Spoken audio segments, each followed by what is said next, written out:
টাকা মাত্র 3000 টাকা পাই। তো কি বলবি বহিন, এই মাতাল মদঘর মাতাল নিয়ে কোনো শান্তি আমার হইল না। কেন শান্তি হলো না? মাত্র 3000 টাকা পাই। ওই 3000 টাকা নিয়ে মদ খেয়ে বদমাশ যায়, শুধু এসে ওই অত্যাচার মার ধর সব কিছুই করে রে বই। সুখ নাই রে বই, সুখ নাই। স্বামী হয়তো মদ মাতাল কোথায় গেছে, ভোরবেলাতে কি করে বলবো? ওই দে মুখের কথা মুখে আছে, ওই দে চলে এসে আছে। আর আর মনে হয় লোক করে নাই, ওই নিশা করি এসে আছে।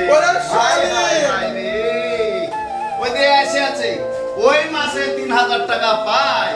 ওই 3000 টাকা দিয়ে ওয়ারি আবার লাগবে 1500 টাকা। ওই দে মুখের কথা মুখে আছে, ওই দে মুখের কথা মুখে আছে। বহিনী ও যে সুখ নাই আমার কপালে। ওই দে এই কিসের টাকা? এই